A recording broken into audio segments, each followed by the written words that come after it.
Hello दोस्तों, I hope you guys doing something great in your life. तो मैं आपका तहे दिल से स्वागत करता हूँ हमारे छोटे चैनल पे जिसका नाम है कॉन्सेप्चुअल पाठशाला। तो जैसा कि आप सभी जानते हो कि ये हमारे चैनल का पहला वीडियो है जिसमें हम बात करने जा रहे हैं क्लास 9 के chapter number 5 the fundamental unit of life. तो बिना टाइम वेस्ट करे चलिए इसे शुरू करते हैं। तो भाई आप बचपन से पढ़ते हुए आ रहे होगे कि ये हमारे प्लांट, हमारे एनिमल्स किससे बने हुए हैं? सेल से बने हुए हैं। थोड़ा इसका फील लेने का ट्राई करते हैं। चलो मैं एग्जांपल लेता हूँ। जैसे कि आप किसी सड़क पे जा रहे हो तो आप क्या ऑब्जर्व करने कह रहा हूँ, डिफरेंट हाउसेस। जैसे कि आपने एक बड़ा बंगला देखा, फिर थोड़ा आगे चले एक ट्रिपल स्टोरी बिल्डिंग देखी, फिर थोड़ा आगे चले एक छोटा सा घर देखा 1 मंजिल वाला, फिर थोड़ा आगे चले 2 मंजिल वाला, फिर एक छोटा घर आ गया। यानी क्या आपने देखा, एक सड़क पे चल रहे हो आप तो आपने क्या ऑब्जर्व किया? Different houses. ठीक है, अगर मैं आपसे वहाँ पे एक क्वेश्चन पूछ लूँ मेरे भाई कि आपने इन सब घरों में ऑब्जर्व करा, लेकिन आपसे मैंने पूछा कि आपने इन सब में कॉमन क्या देखा, यानी कि ऐसी कौन सी चीज़ है जिससे वो सब मिलके बने हुए हैं, तो आपका कहीं ना कहीं आंसर होगा ब्रिक। वो ईट, वो एक बड़े घर में भी है, वो एक छोटे घर में भी है, वो एक मीडियम वाले घर में भी है। तो ईट इज़ द बेसिक जो सब घरों में होगी। तो आप समझ में आ गया। अब इस चीज़ को कनेक्ट करते हैं हमारे चैप्टर से। चैप्टर यानी कि देखो, आपने आसपास देखा कितने लाइफ प्रेजेंट है, कोई प्लांट प्रेजेंट है, कोई एनिमल प्रेजेंट है। एनिमल में कितनी वैरायटी प्रेजेंट है, प्लांट में कितनी वैरायटी प्रेजेंट है।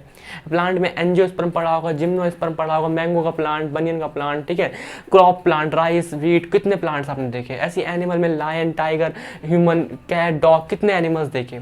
लेकिन अगर मैं एक सिंपल सी बात करूँ कि ये सारे लोग जितनी भी लिविंग ऑर्गेनिज्म हैं वो किससे मिलके बने हुए हैं, आपका आंसर आएगा अगेन सेल।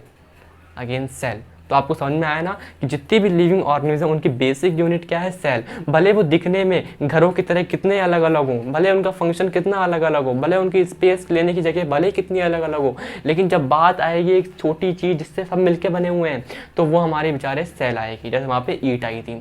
ठीक है, तो आप कुछ बात करते हैं इसकी डिस्कवरी की, इसकी हिस्ट्री, कितनी पुरानी बातें हैं कि सेल हम कल से जानते हैं या फिर आने वाले पिछले 100 सालों से जानते हैं। तो कहीं ना कहीं इसका हिस्ट्रिकल बैकग्राउंड जानते हैं, किन साइंटिस्टों ने किसको डिस्कवर करा और कैसे। चलिए पहले साइंटिस्ट आते हैं हमारे मेरे भाई रॉबर्ट हुक। Robert Hooke. ये बात आपकी कभी कभी 1665 की है, यानी बहुत साल हो चुके हैं, 400 साल से ज़्यादा हो गए हैं। ठीक है, तो रॉबर्ट हुक की बात करते हैं। इन्होंने क्या करा, उस टाइम पे उनके पास क्या था? बेस्ट माइक्रोस्कोप था।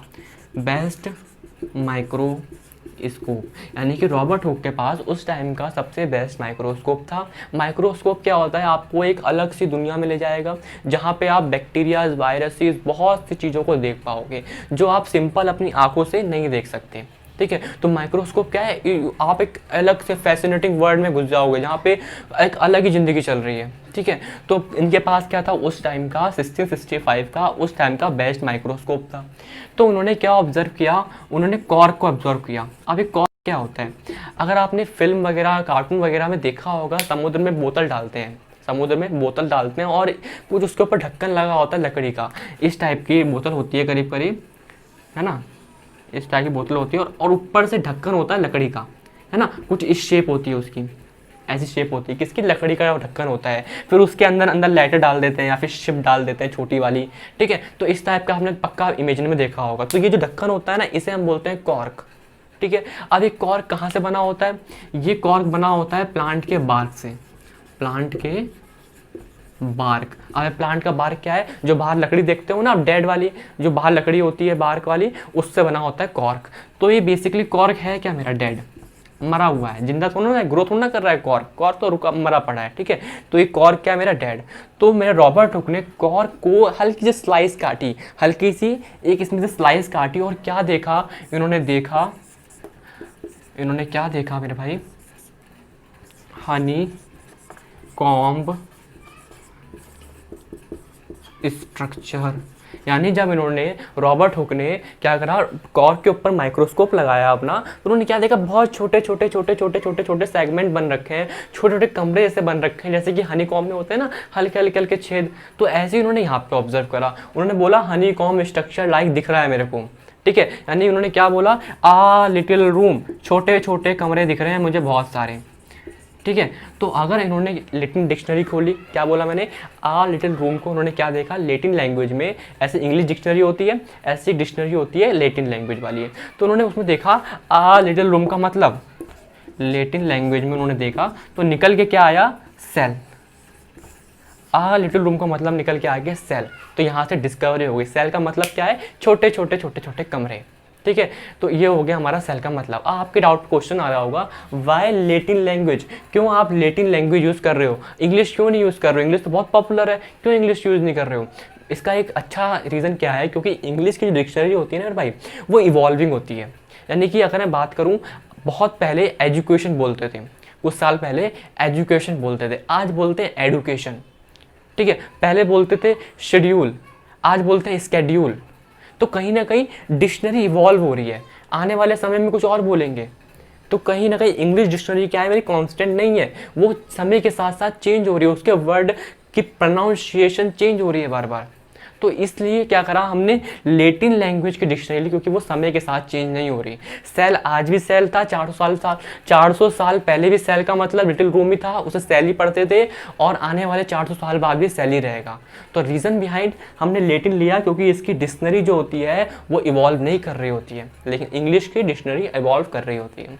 ठीक है, तो अब मैं समराइज करूँ आपको, रॉबर्ट हुक ने 1665 में, उनके पास बैक्स माइक्रोस्कोप था, तो उन्होंने कॉर्क को देखा, कॉर्क में उन्होंने हनीकॉम्ब स्ट्रक्चर को देखा, तो उसको बोला उन्होंने लिटिल रूम, और लेटिन लैंग्वेज में देखा तो उसका मतलब निकल के आ गया सेल।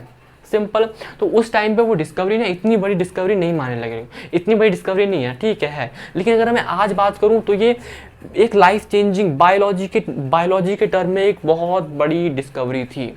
ठीक है, सेल के बारे में जान रहे हैं। ठीक है, चलिए इसे रफ करते हैं, थोड़ा सा और आगे बढ़ते हैं।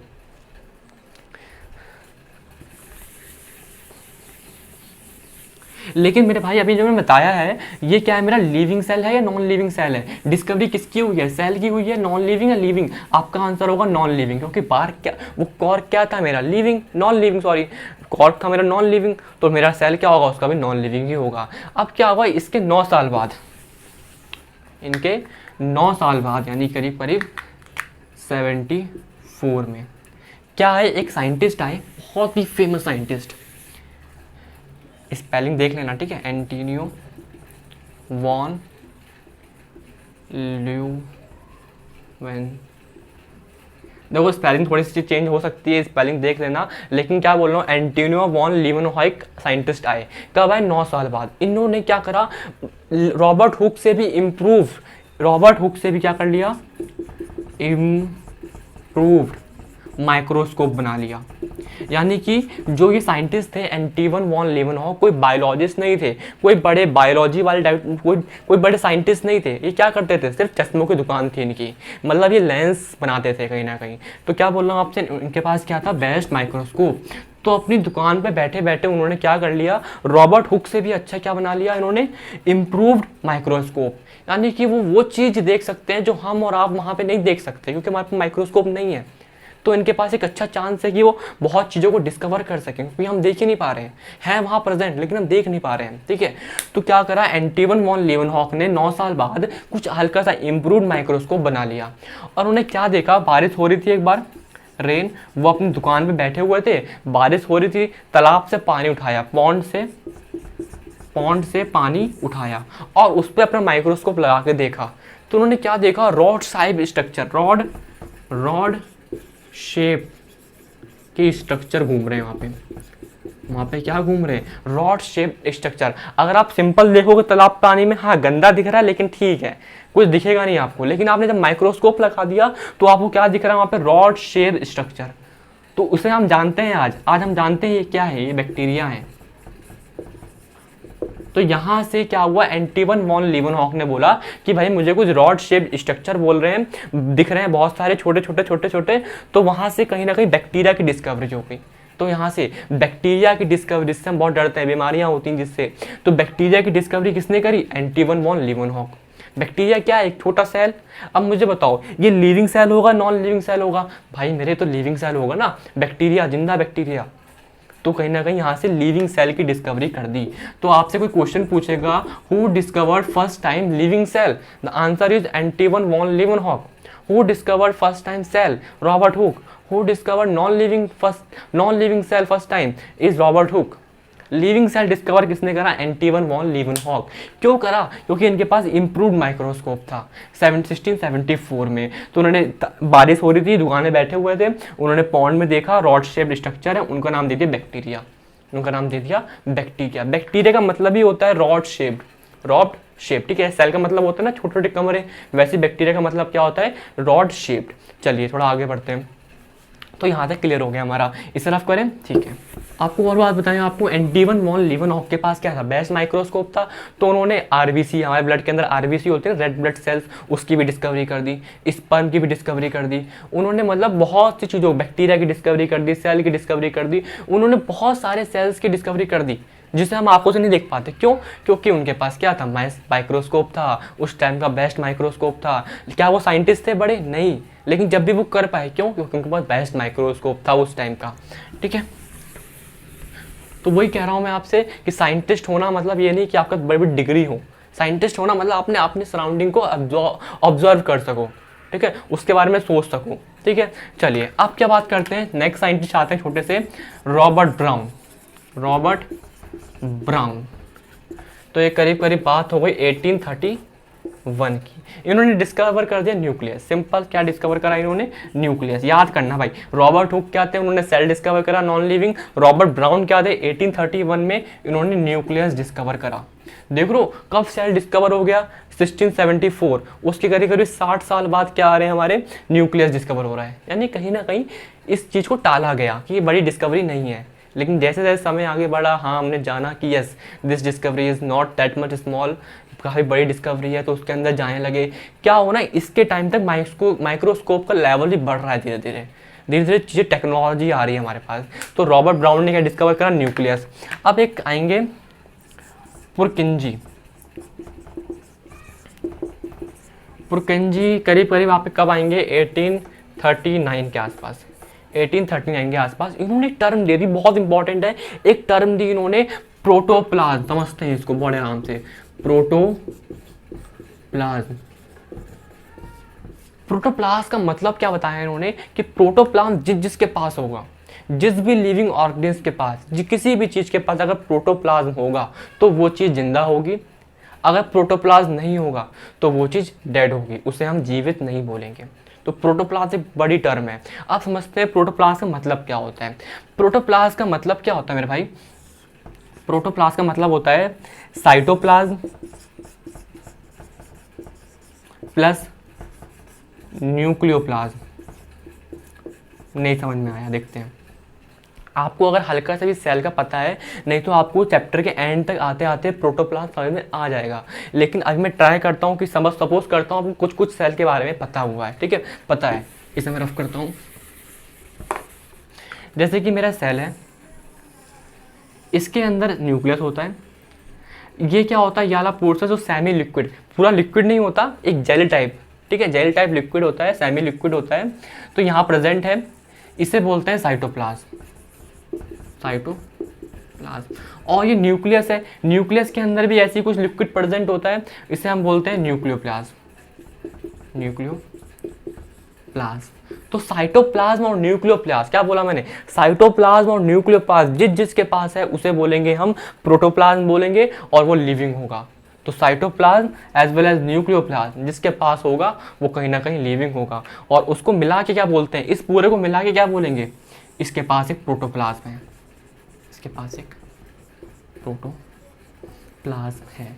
तो प्रोटोप्लाज्म क्या होता है? Cytoplasm as well as nucleoplasm, ठीक है। एक जनरल डेफिनेशन तो ये हो गई हमारी। चलिए इसे रफ करते हैं। तो पुरकिंजी ने 1839 में जाकर प्रोटोप्लाज्म। अब बहुत इंपॉर्टेंट चीज़ आ रही है, सेल थ्योरी। चलिए इसे रफ करते हैं, ठीक है। अब बहुत इंपॉर्टेंट चीज़ आ रही है मेरे भाई, सेल थ्योरी। ये भी करीब 1839 के आसपास ही आई, 38 to 39, इन 2 सालों में इनमें काम चला, ठीक है। 2 साइंटिस्ट थे, शेल्डन एंड 2 साइंटिस्ट थे, शील्डन एंड शवान। इन्होंने सेल की थ्योरी दी। इन्होंने क्या बोला कि मैं एक स्टेटमेंट लिख रहा हूँ, फिर समझेंगे, ठीक है। All living organism are made up of cells और प्रोडक्ट ऑफ सेल। ये स्टेटमेंट कही उन्होंने क्या बोला कि सारे के सारे लिविंग ऑर्गेनिज्म जितने भी प्लांट, एनिमल, बैक्टीरिया, कुछ भी, वो किससे मिलके बने हुए हैं? या तो वो एक सिंपल सेल से मिलके बने हुए हैं। बैक्टीरिया, बैक्टीरिया क्या होता है? एक सिंपल सेल होता है उसके पास, ऐसे नहीं बहुत सारे सेल हों। या तो एक सिंपल सेल होंगे, या तो सेल का बहुत सारा गुच्छा होगा। यानी क्या होगा? या तो एक सिंपल सा सेल होगा, या तो प्रोडक्ट ऑफ सेल होंगे। प्रोडक्ट समझ तो मल्टीप्लिकेशन, तो बहुत सारे सेल होंगे या फिर एक सेल होगा। जैसे हमने क्या है, बहुत सारे सेल्स हैं, मिलियंस ऑफ सेल हैं, तो हम क्या है, प्रोडक्ट ऑफ सेल। और जैसे बैक्टीरिया हो गए यूनिसेलुलर, जहाँ पे केवल एक सेल है, वहाँ पे क्या हो गया, made up of a cell और अ प्रोडक्ट ऑफ सेल। तो शिल्डन एंड शेवान ने थ्योरी दी 1839 में, all living organism are composed of a cell और अ प्रोडक्ट ऑफ सेल। लेकिन ये सेल थ्योरी ना भाई इनकम्प्लीट थी, कहीं ना कहीं क्या थी, इनकम्प्लीट। इसको कंप्लीट करने के लिए साइंटिस्ट आए, सेल थ्योरी आई। तो 1855 में क्या आया, हमारे सर रुडोल्फ विरकॉफ आए। इन्होंने बोला मेरे भाई शिल्डन एंड शेवान, तुम लोग सही हो, बिल्कुल सही हो, लेकिन तुम्हारे सेल थ्योरी में थोड़ी सी गड़बड़ है, तुमने पूरी बातें नहीं बताई। तुमने सही कहा, जो कहा वो सही कहा, लेकिन पूरा नहीं कहा। क्या इन्होंने क्या करा, सेल थ्योरी को एक्सटेंड किया। इन्होंने सेल थ्योरी को, यहाँ दिख नहीं रहा होगा शायद, यहाँ पर मैं क्या लिख रहा हूँ, सेल थ्योरी को क्या करा, एक्सटेंड करा। इन्होंने एक चीज़ कह दी कि भाई सेल है, ठीक है, आगे सेल कैसे बनेंगे, एक सेल है उससे और सेल कैसे बनेंगे, एक लिविंग ऑर्गेनिज्म है उसके आगे लाइफ कैसे बढ़ेगी। तो उन्होंने एक स्टेटमेंट दी, मैं यहाँ लिख के दिखाता हूँ, इस तरफ करता हूँ, ठीक है।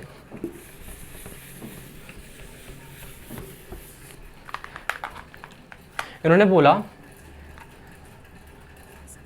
New cell arise from pre existing cell.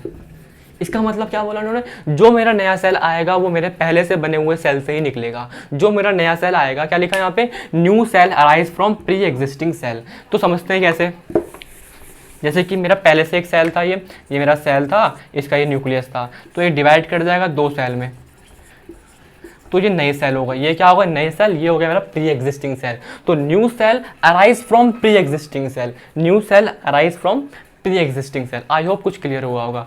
तो ये कहीं ना कहीं हमारे साइंटिस्ट के वर्क थे। एक बार रिकॉल करो जल्दी जल्दी। रॉबर्ट हुक 1665 क्या करा उन्होंने डिस्कवरी करी आ नॉन लिविंग सेल। फिर आए एंटीवन वॉन लीवनहॉक 1674, उन्होंने क्या करा, एक लिविंग सेल की डिस्कवरी करी।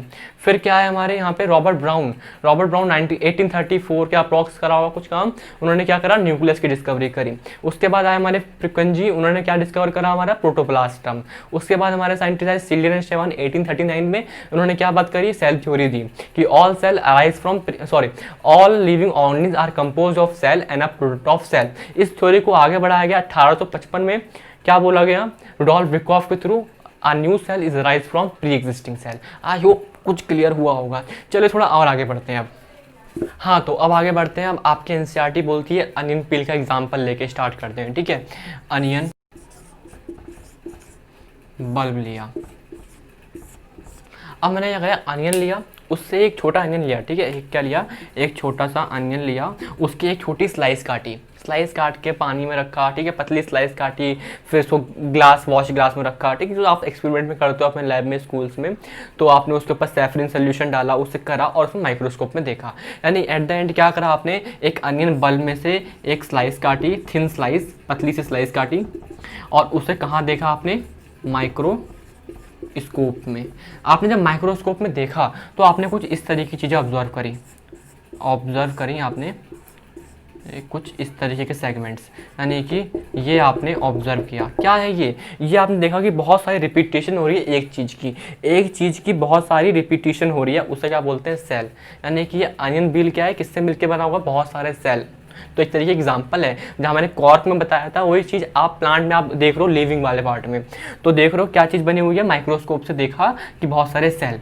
अब यहाँ पे एनसीईआरटी बोलती है ठीक है, ये मैंने छोटा वाला लिया था अनियन, अब मैं लेता हूँ बड़ा अनियन, यानी कि अब मैंने लिया एक बहुत बड़ा अनियन, और जब मैंने इसकी स्लाइस काटी, थिन स्लाइस काटी इसकी, और इसको माइक्रोस्कोप में देखा, तो भी मुझको यही मिला।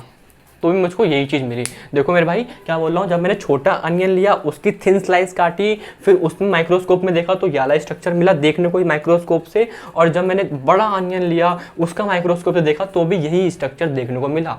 तो इसका मतलब किसी साइज पे डिपेंड नहीं करता कि ऑर्गेनिज्म कितना बड़ा होगा कितना छोटा होगा उसके अंदर के सेल चेंज हो जाएंगे, नहीं मेरे भाई।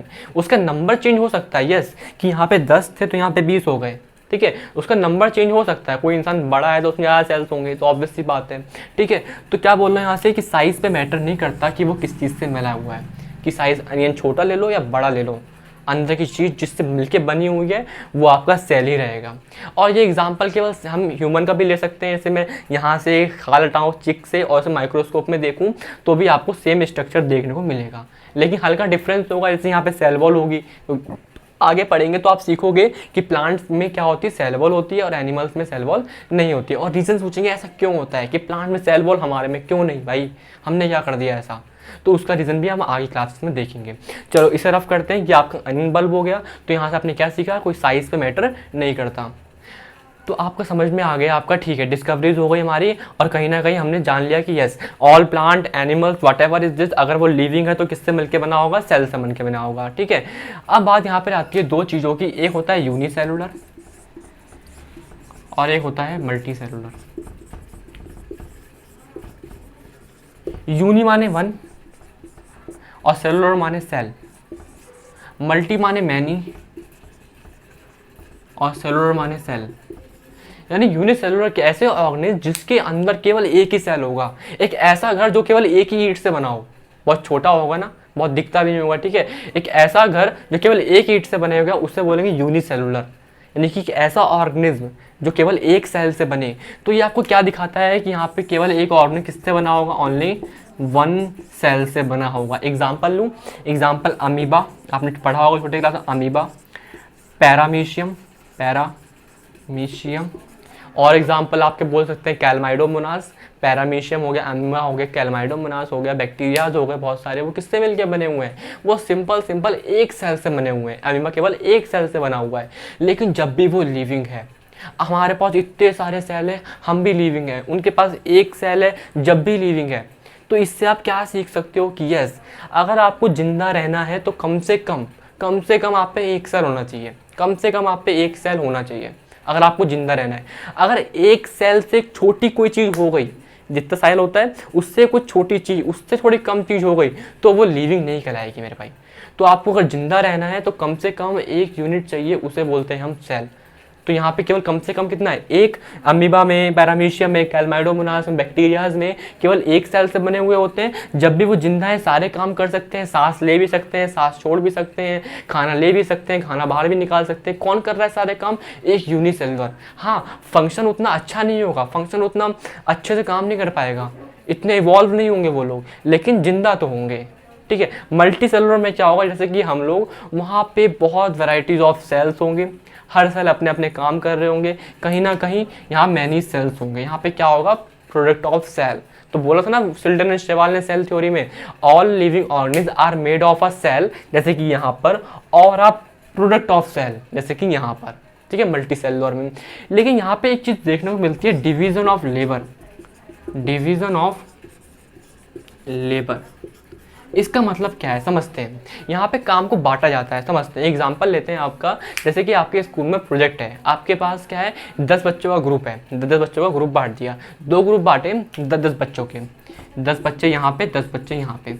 ग्रुप नंबर ए ने क्या किया, तुम 10 बच्चे हो तो स्टार्टिंग के 2 बच्चे जो जानते हैं मार्केट की वैल्यू, मतलब कहाँ दुकान अच्छी है, कहाँ पे क्या चीज़ अच्छी मिलती है, जो बार्गेनिंग करना जानते हैं, थोड़ा प्राइस में बार्गेनिंग करना जानते हैं, वो जाएंगे सामान इकट्ठा करने। कोई प्रोजेक्ट मिला होगा काम करने के लिए, वो जाएंगे सामान लेने, ठीक है। और बचे हुए 5 बच्चे कहीं ना कहीं सबसे पैसे इकट्ठा करेंगे, फाइनेंशियली देखेंगे कि यस 5 बच्चे पैसा आ रहा है कि नहीं आ रहा है, ठीक है। 5 बच्चे छोड़ो, 3 बच्चे देखेंगे पैसा, तो 5 बच्चों में काम हो गया। 2 बच्चे क्या कर रहे हैं, मेरे बाहर का काम देख रहे हैं, 3 बच्चे कर रहे हैं पैसा वाला काम कर रहे हैं, और बच्चे को 5 बच्चे में से 2 बच्चे क्या है, दिमाग तेज है, वो बनाने में तेज है, तो वहाँ पे वो वाला काम कर रहे हैं कि तुम भाई बनाना बैठ के।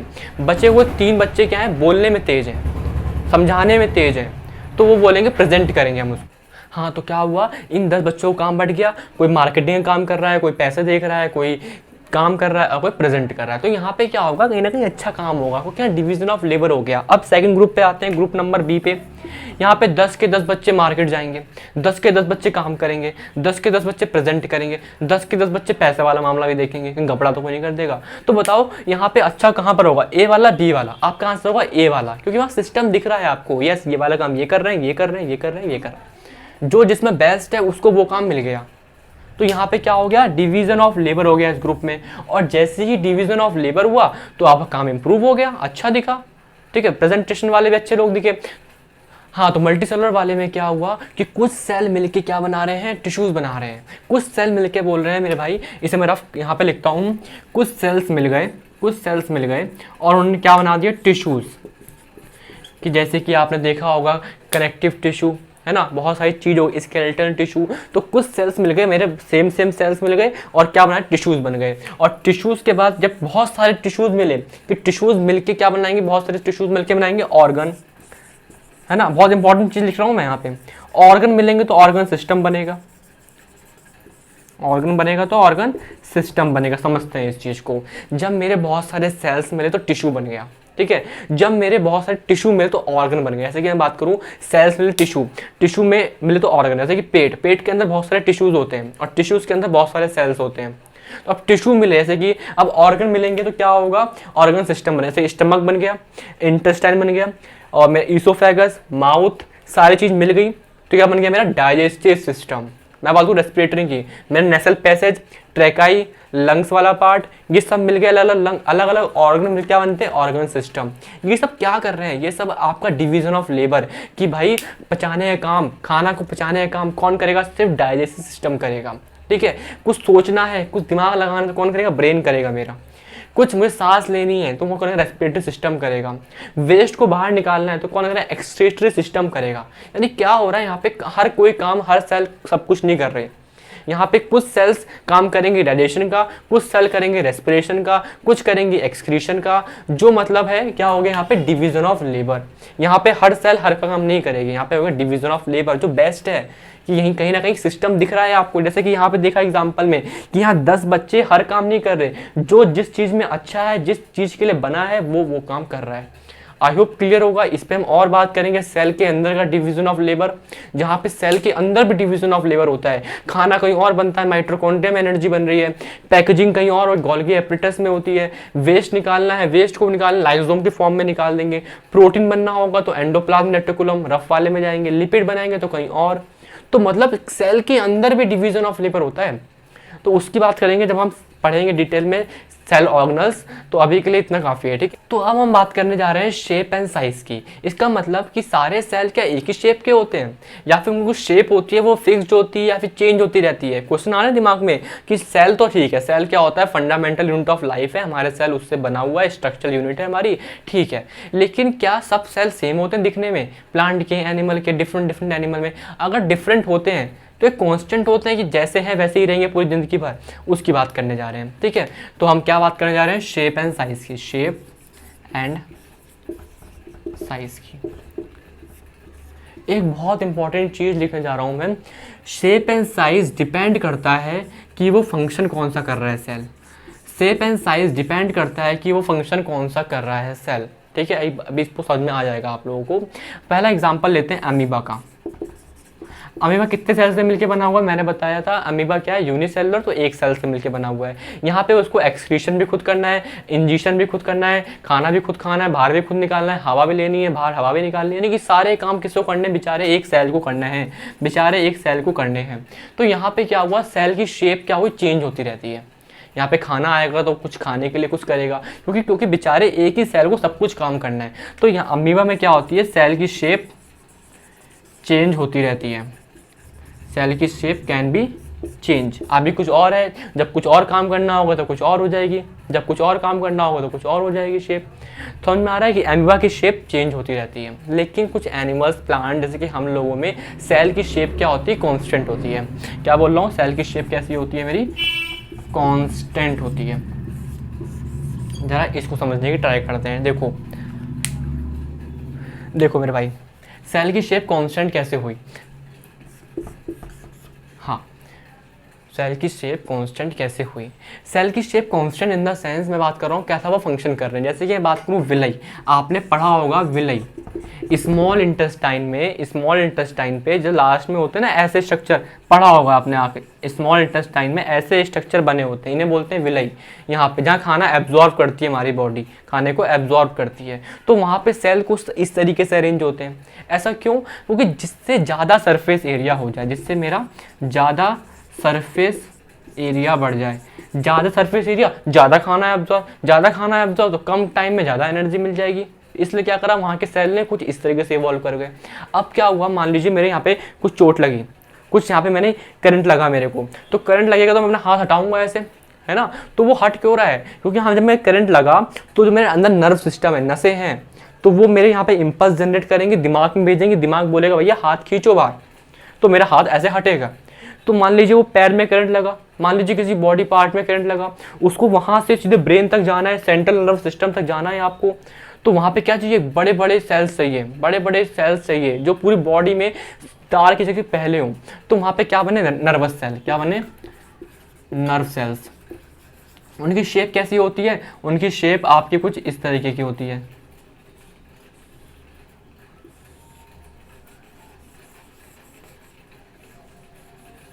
उनकी शेप किस तरीके की होती है? इस तरीके की होती है। इतने लंबे क्यों? क्योंकि उन्हें पूरी बॉडी में फैलना है। ये इस तरीके की क्यों? क्योंकि इन्हें खाना एब्जॉर्ब करना है, सरफेस एरिया बढ़ा दिया। ये इतने लंबे क्यों हुए? क्योंकि इनको पैर से लेकर सर तक जाना है और डिफरेंट बॉडी पार्ट में जाना है, हर एक सेल तक जाना है। तो यहाँ से क्या हुआ, इनकी लेंथ को लंबा कर दिया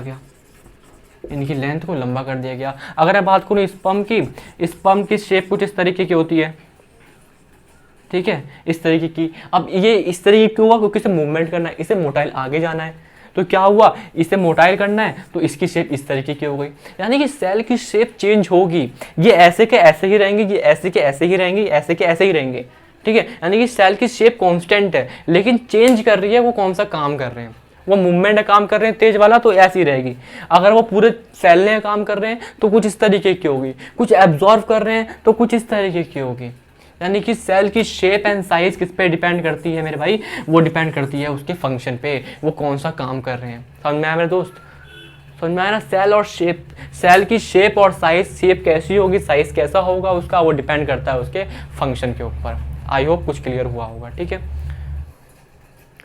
ओके, तो हमने यार कुछ जान लिया सेल के बारे में कि व्हाट इज़ सेल, एक्चुअली में सेल क्या है, उसके बेसिक पैरामीटर्स के बारे में जान लिया, डिस्कवरीज के बारे में जान लिया, और उसका शेप, साइज, यूनिसेलुलर, मल्टीसेलुलर हमने कंप्लीट कर लिया विद बेस्ट एग्जांपल, ठीक है। तो आप पार्ट 1 हमारा ये कंप्लीट होता है, तो पार्ट 2 में मिलता है जब तक आपके लिए। लेकिन लास्ट में कुछ बात कहूँगा, प्लीज़ अगर आपको इस लेक्चर से कुछ भी आपको कॉन्सेप्ट क्लियर हुए होंगे, मतलब कुछ भी आपको समझ में आया होगा, आपकी ज़िंदगी में कुछ आपके इस चैप्टर रिलेटेड कुछ भी क्लियर हुआ होगा कॉन्सेप्ट, कुछ वैल्यूज़ ऐड हुई होंगी, तो प्लीज़ मेरे भाई लाइक एंड सब्सक्राइब कर देना मेरे दोस्त, एंड अपने फ्रेंड के साथ शेयर करना मत भूलना। क्योंकि अभी मैं इतना पॉपुलर नहीं हूँ, मेरा पहला वीडियो है एज यू नो गाइज, तो शेयर करना आप जितने मेरी वीडियोस व्यूज़ आएंगे वो सब आपके ऊपर ही डिपेंड करता है कि आप इतना शेयर करते हो अपने फ्रेंड सर्कल में, ठीक है, और बताते हो यस, ठीक है।